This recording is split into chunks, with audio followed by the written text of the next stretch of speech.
Hey folks, Cup of Thumb here. In today's awesome tutorial, I'm going to show you how to make this incredible initiative tracker for your D&D games and other tabletop role-playing games, complete with these awesome sword pins that stick right in the side so you can change your initiative on the fly. How cool is that? Well, without further ado, let's get started.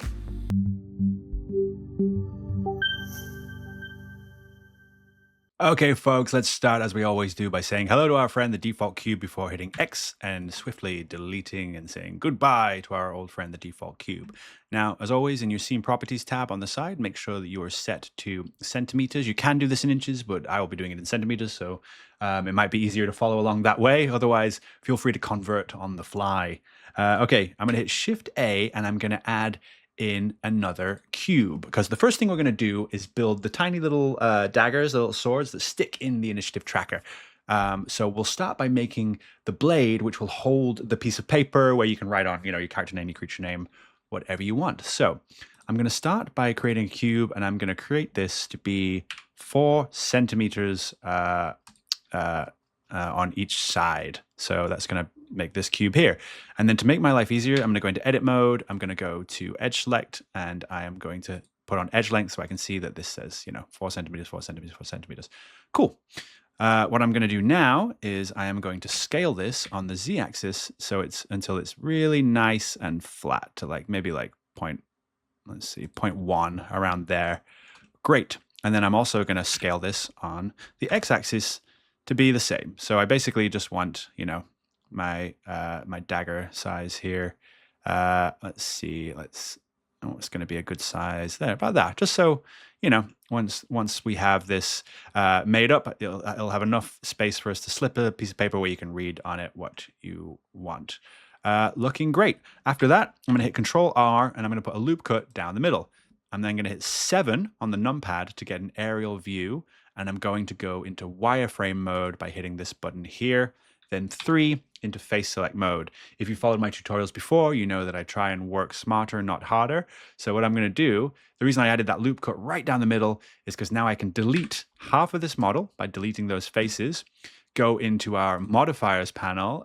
If you're new to modifiers, I recommend looking at some of my earlier tutorials, as we're going slightly more advanced today in our build, but still very much followable. So but yeah, if you've not done modifiers before, we are now going to be using the mirror modifier, which essentially mirrors our modifier across one plane. So in this, we're mirroring along the x-axis, which you can see here. Axis X is mirrored. If I mirror on the y-axis, nothing will happen because it's already there. But if I was to move the model around, you would see it would alter and change. I'm also going to turn on clipping, which basically means if anything tries to cross the mirror threshold, it won't allow it to cross the mirror threshold, which will be helpful for this build. So now if I go back into the solid shading, you'll see that I have exactly what I had before, which is awesome. Okay, cool. Now, to make this have to be a bit wider and then to have the slot for the paper that we need to add a few more things to this. So let's add a loop cut and bring that across till it's about 0.1. You see there? Now it's like 0.1 there, about 0.1 there. It doesn't have to be perfect, but we get it as close as we can. That's always nice. And then let's add another loop cut and bring that right down here till it's about the same. Another 0.1 on there. Yeah, great. And then I'm going to do Control R, do it down here. I'm going to do exactly the same. Do another around 0.1 there. Cool. And then we can also, yeah, great. Then what we can do is we can grab that edge, and let's grab that edge there. I'm going to extrude this up again, not quite so high. I'm going to keep it consistent and do about 0.1 again. Yeah, that looks, it's about great. Looks good to me. Cool. So now we have a tray basically that the paper could slot into, but we need a cover on this as well. So let's extrude that up again, and you guessed it, about 0.1, because why not keep it consistent? Great. Now what we can do is we can grab that edge, and that edge, and I am going to extrude it out about 0.1 again. Actually, yeah, about 0.1 again. And then I am going to delete those faces. Cool. The reason I'm doing that is now if I go into 2 into edge select mode and I select those edges and grab them on the x-axis, I can smush the, actually don't grab them, extrude them on the x-axis, When these connect, they will connect to make a solid object because we deleted that face. When using the mirror modifier, sometimes you end up with a face where the two things merge, and that can create all sorts of problems with your slicing software because you don't know that those faces are there because they're hidden. So always remember when you're connecting things like this, when they smush together, and because of clipping, we can't push across the mirror plane. We then have this great, perfect, uniform looking object, and we know that it's fully tight. It's a manifold object, which is great. So next thing we need to do is we have this sheath, but we wouldn't be able to see the paper. So how do we solve that? Well, thanks to the clever loop cuts we put in, we can go into face select mode, hit that face, hit select, and hit that face. Oh, ignore me. We're going to add the blade first, and I will show you why. So instead, grab these faces here, and then we're going to extrude it, and you'll see it extrude out. And then we're going to hit Shift and Z to say extrude everywhere except the Z axis. And now it gives us freedom on the X and Y axis. And because we have clipping and merge on, all of that geometry at the end, we can just bring that to a point and then merge that into a great point, creating our blade. Now, isn't that cool? So at this point, which will come clear later, I want you to go into object mode, and I'm going to hit Shift D to duplicate this, and then hit Enter to duplicate it exactly where it was. And then in the naming menu here, change this one to blade, and then the one we just made, the copy, change that to blade, or bald, if you can't spell, blade template. Wonderful. Okay, and then hide the blade template, so we're only working on the blade. When we're creating our initiative tracker, we're gonna use that template to size the holes that we need for these blades to fit into. So very important that we save that for later. But on this blade, to finish it up, all we need to do is hit 3 to go into face select mode, hit that face, and then hit X, delete faces, and now we have this gap. Now, because of our neat loop cuts, if we go into edge select mode, hit that edge, and hit F to create a face, and then hit that edge to go face, face, and now we have a way we can slip paper into here, and it has a little lip so that it'll sit in, and that is essentially the blade part of our initiative tracker pin done. So next, we can work on creating a cool handle for this, which will also hold the paper in there. So yeah, looking great. Oh, sorry, one last thing for that, to that aim. Let's grab these faces here and just grab them on the Y a little bit, just to create enough space for our handle to fit into. But that is it. The blade portion is done. Well done. All right, folks, let's make a neat little handle for this cool blade that we've got. And the purpose for this is twofold. One, it's going to make it look like a sword or a dagger, which is rad. But also, it's going to hold the paper in because it'll fit right in this gap. Now, for me, obviously designing 3D modeling things for 3D printing, I love push fit parts with great tolerances, and this will be no exception. So what we're going to do is if we select this model and go into edit mode, we can start building the handle by using the geometry that we've already created. Isn't that great? So with face select mode on, if you hit that face, and select all of these faces, and then on the inside too, if you make sure you've got all of those faces selected, and then hit Shift and D to duplicate, and then Y to duplicate it on the Y-axis, which means we constrain it to the Y-axis, and move that out a little bit, you can see here that we've kind of got a plug that will fit right in that area that we need, which is perfect. So Just bring that out a little bit. And then you'll see here when you duplicate stuff, it also copies across the mirror modifier, which is great. But these are still part of the same model geometry. You'll see here that it still says blade. Now, what we can do is we can hit P to separate this by selection. So everything that we've got selected will separate. So now we've separated it. If you see here up in the top right, we now have blade, but we also have blade.001. So if you click into object mode and then click off both these objects, let's rename this handle, and I'll do it in all caps for some reason because I did the others. It just looks like I'm yelling for no reason. But there we go. We have blade, we have the blade template, keep that hidden, and now we have the handle. So we can work on this handle now, making it look more like a sword handle. Now, I'm going to do a simple one for the sake of this tutorial. But, you know, the point of this tutorial is you learn how to do this, and then you can, you know, go and create and have some fun kind of embellishing these tutorials. Like, please do go ahead and explore a little bit more. But first, I'm going to select all the outer edge, and I'm going to hit extrude and S to scale. And I'm just going to scale it out just a little bit, just so it's a little bit wider there, because I think that'll look really cool. And then I'm going to go into 2 into edge select mode, and I'm going to grab these, and all I'm going to do is extrude this on the x-axis to bring this out. Great.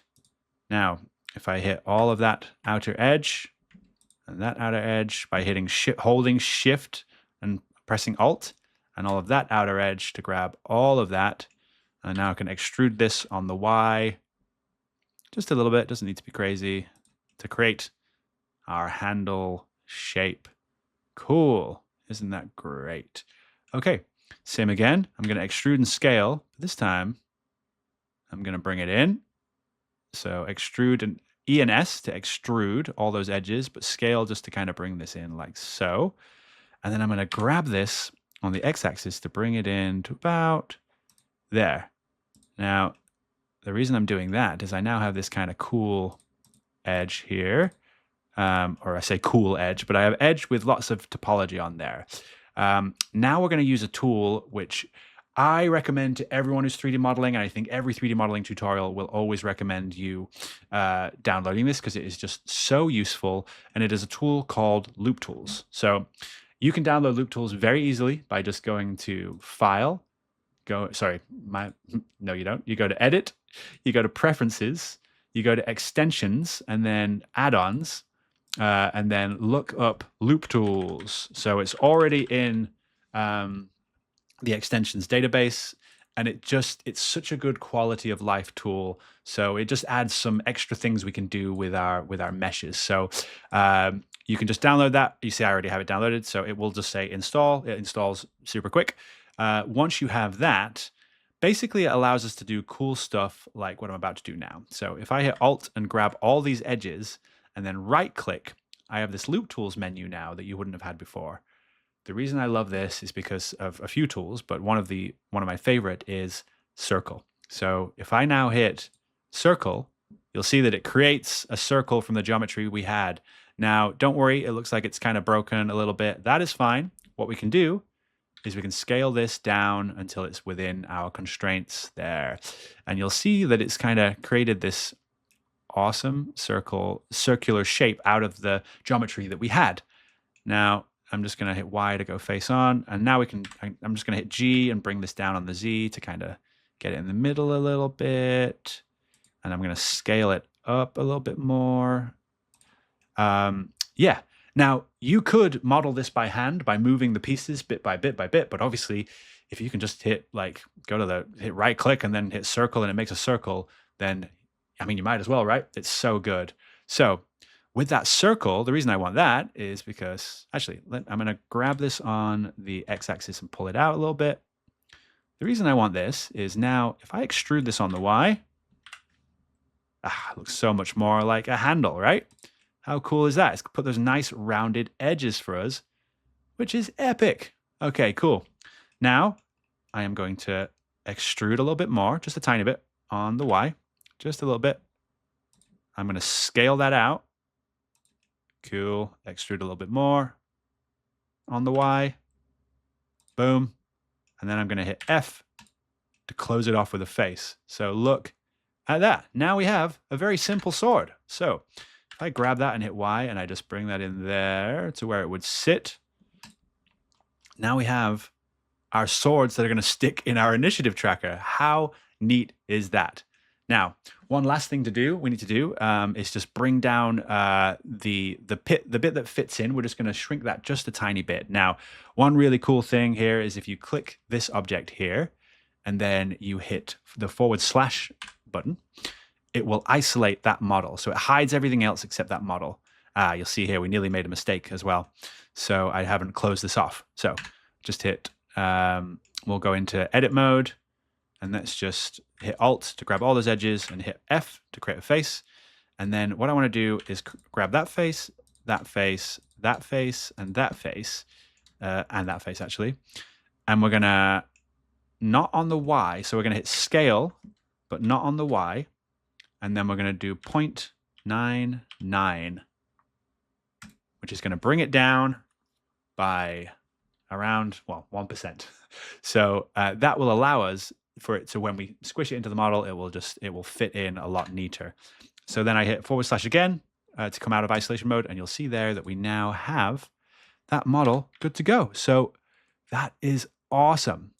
The last thing we need to do now is create our initiative tracker tower for these swords to stick into, and we're going to have a really cool looking model. So let's do that right now. All right, folks, we've got our awesome blade dagger pin there. So let's start by hiding this, and let's work on our handle. Now, this is where our blade template we made earlier is going to come massively in handy. So first of all, we've got this inner section that we don't need. So I'm just going to show you quickly how we can get rid of that. So with the blade template selected, let's go in and let's look, basically maneuver using the mouse, the middle mouse wheel, and scroll around to kind of get an inside view of the model. Now hit Alt, and then we basically want to select every inside face of this model. So you can zoom in, and just basically select, make sure you've got every inside face of the model selected, like so.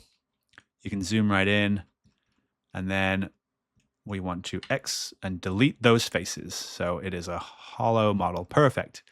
And then go into edge select mode by hitting 2, grab those and create a face. So this is just a block model now. That is important because we are going to use this to carve out holes in our initiative tracker tower. And we don't want all of that internal geometry because that can mess around with the hole cutting tool, the Boolean modifier that we're going to be using. So, okay, now our blade template is perfect. What we can do now is start looking at our tower. So in object mode, let's hit Shift A and add another cube. Feels like such an insult to our earlier default cube to be using all these cubes, but I'm afraid that's just the way of the world. Okay, now let's scale this down a little bit. And actually, let's grab our, select our blade template, and let's rotate this 90 degrees on the y-axis so it's flat. And then also, this is kind of what's going to be happening. It's going to be sticking into our default cube. And then let's also rotate it on the x minus 30 degrees to give it this nice angle. Very cool. And then we can kind of like feel out how I want this to look. Okay. I am going to scale this on the x-axis just a little bit. And then I'm going to scale it on the y-axis to bring it out just a little bit, like so. That looks cool to me. And then we are going to scale this massively on the z-axis, like so. Well, let's see, about there.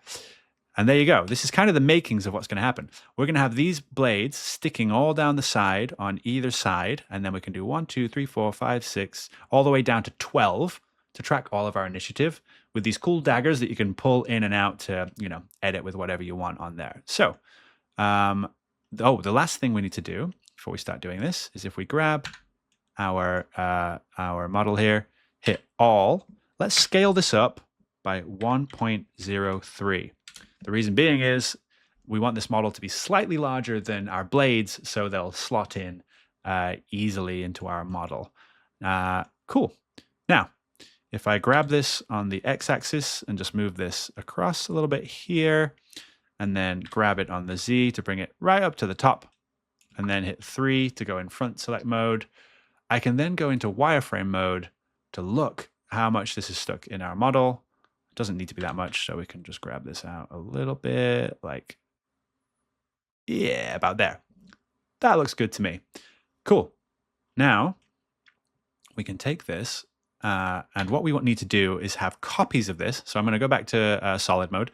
We want copies of this running all the way down here. So how do I do that? Well, I could hit Shift D and duplicate this, and then duplicate it on the Z-axis, and then Shift D, duplicate it on the Z-axis.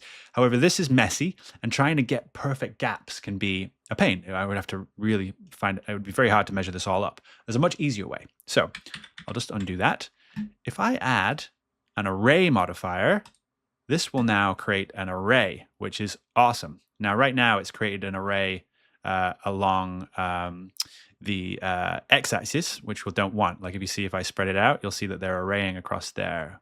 We don't want that. We want it to array on the z-axis. So let's first of all put this up to 6 because we want 6 of these, and then change that offset by hitting 0. So now they're all on top of each other, but we can do it on the z-axis. Now, what you might find is, hold on, these aren't going across the z-axis. They're flailing out wildly. The reason being is we haven't applied our rotation and scale. So all the edits we've been making to this blade template, it still has its original measurements and rotation, which is confusing it because it's like, no, for this object, its Z is over here somewhere. Now, what we can do, if we go into edit mode, just hit, actually not edit mode, stay in object mode and hit Control A and apply rotation and scale. Now it's doing it along the Z-axis. It's actually doing it up the Z-axis, so we can actually just, whoop, flip reverse this like so, and do it like that. Yeah, looking good. And then let's just do it enough. So make sure we have enough space for our, for our handle when we print it. If I just have a quick refresher. Yeah, cool. I can shorten the handle on that if it's a little bit too long, but yeah, cool. That looks good. And then if I just scale, actually, let's do that a little bit tighter. Yeah, cool. About there. And then I just scale this on the Z. And I grab these on the Z. And do it like that. And then scale this on the Z. Whoop. There you go. So just enough where they're fitting in. Very, very cool. Okay, so you get the idea. The blades are going to stick in here, and the blades are going to stick in here. So next, we can duplicate this, rotate it 180 on the Z, and then grab it on the Y and bring those across. And then in 3, so we're looking face on, and with our with the front face and the wireframe mode on again, we can basically try and position these so they look the same. So grab this on the Y. Don't worry if the tips are colliding, because what we're going to do, that looks good to me. Come out of wireframe mode. We are going to grab this. We're going to grab it, and we're going to bring it back like so. So now there is 0 collision between these two things. Okay, great. This is looking awesome. So we now have them sticking into our tower. The final thing to do before we add the numbers to our tower and a little bit of, decoration, is I'm going to hit 3. We can now hit on this tower and hit add a modifier, add a Boolean modifier with difference selected, and select blade template. And then if I now grab this and hide those, you'll see that we have perfect gaps added all down the side of our model. Excellent. So grab the tower again, add modifier, generate another Boolean, same again, difference, and add the other blade templates, and hide that one. And now we have the cuts in our model. Awesome. So now all we need to do is make the edits to this actual initiative tracker tower so we can add the numbers, add a base to it, and then some fun embellishments, and we're good to go, folks. That'll be it. All right, folks, this thing is already looking epic, but let's get the finishing touches done. And we'll start by adding the numbers so we actually know the initiative order. So first thing we're going to do in object mode is we are going to hit Shift A, and this time we are going to add text. Now zoom out a little bit because it's always going to come in massive because we've shrank our model right down using the accurate measurements for 3D printing, and go into edit mode. And then I'm just going to write 1. Now, I'm not absolutely thrilled with the style of 1 for this. So if you go into your data panel properties here, you can actually edit everything about it. You can edit the text and all that sort of stuff. So I'm going to go into font, and basically whatever fonts you have installed in your computer is what you have access to. So right now I have my Windows and then fonts. I'm going to change this to Agency Bold. There you go. Just so I get that little thing on there. I think it looks more like a 1. I prefer that. Great.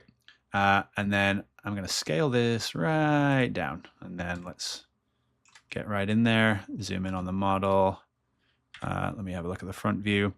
And then I'm going to rotate this number. So I need to rotate it 90 on the x-axis. Yep.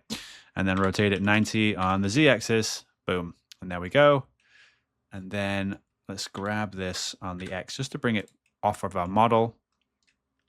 And then if I hit 3, I can get into the right size, scale this down to where it needs to be. Cool. And then basically place it where it needs to be. So grab that on the Y. That wants to go about there. Cool. Now, right now, it's just a 2D shape. And we need this to have a little bit of geometry for us, 1, to be able to see it, and 2, for it to fit onto our model. So what we can do in that same data properties panel is we can go into the geometry tab here and extrude it a little bit. So I'm just going to extrude that out just a tiny bit. And now when I grab this on the x-axis, and I can actually place it in the model, and yeah, then you can see that it's sticking out a little bit. So when I print this, and I can print it in color, it will look really neat and striking on the model. Great. So next step, let's grab that. Hit Shift D to duplicate it on the y-axis, and bring this across to the other side. And then because it's still a text object, it still curves, we can hit Shift, we can delete that, and change that to 2. Amazing. And then, yeah, with front face selected, I'm just going to grab that, bring that in, just so it feels on the y-axis.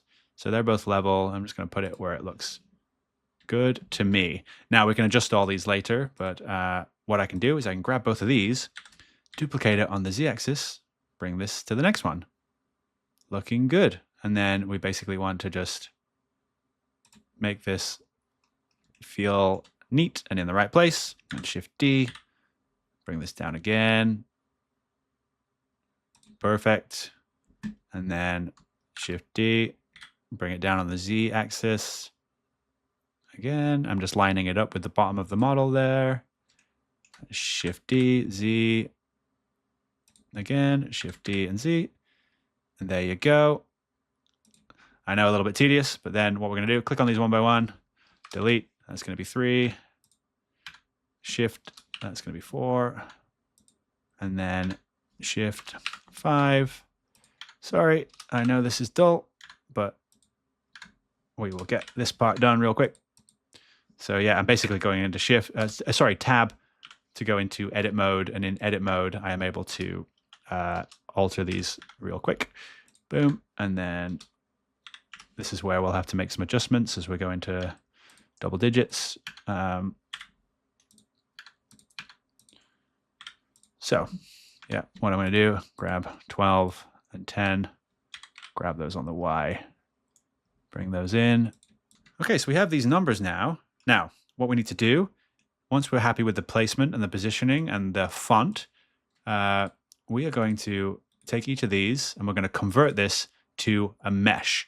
The reason is we're going to add these to our actual model. Now, unless they are when they're text, we can't grab them with the Boolean modifier. However, if we convert them all to a mesh, which means they stop being a text object, they stop being curves, and they start being a proper mesh, like a boxed, like an actual physical object here, or a digital object, but with a mesh, it has some shape, which means I'm also going to grab all of these now, make my life easier. Holding Shift, grab them all. Boom, boom, boom, and then hit Control. And then I'm going to join them all so they're all one object. Now, again, with our tower selected, I can go into the modifiers panel, and you might have guessed it, I'm going to add a Boolean modifier. And this time, instead of difference, I'm going to add union. Now, if I click those numbers, if I can grab them, there we go. I've got them all. And if I hide them, you'll see now that those are now part of the tower, which is exactly what we want. Looking great. Okay, the last thing to do now is to add something on the top and something on the bottom. We need a base for this, otherwise it's just going to fall over, and we need a little embellishment on the top so it looks cool. So let's do that part right now, and then the model is done. All right, folks, the very last piece of the puzzle. Let's create a stand and then just something a bit more interesting on the top here. So cool. I'm just going to grab our initiative tracker pole. I'm just going to grab this guy here. Let's extrude him a little bit, and then I'm going to scale him out just to about there. And I'm going to extrude and scale to create a base, and extrude on the Z axis. And you know what? I'm going to extrude and scale one more time, and extrude on the Z axis. Oh, extrude on the Z axis. There you go. Just to create a neat base for this. So, we don't want it toppling over, but that is looking really freaking cool. Loving it. Okay, cool. And then also, just for the top, with that top face selected, let's just extrude this up. And then let's just scale that to a bit of a point. Nice. Kind of mirrors the sword edge that we've got going on. And that's it, folks. We have our initiative tracker with blades that stick into the awesome initiative tracker pole. All done. Congratulations. You have completed another awesome tutorial. Thank you so much for being here with me. I really appreciate you. Let's print this up and see how it looks. Hey folks, and here it is, the finished initiative tracker all printed out, complete with the swords that stick right in there. How awesome does that look? It's incredible when you design these things and you see them on the screen, but when you print them, it really brings them to life. I really hope you've enjoyed this tutorial. If you have like this, please consider subscribing, liking the video, looking at my other tutorials if you haven't checked them out yet. I've got a bunch and I release new ones every week. So thank you so much for being here. I've been Copper Thumb. You've been awesome. I'll see you in the next one.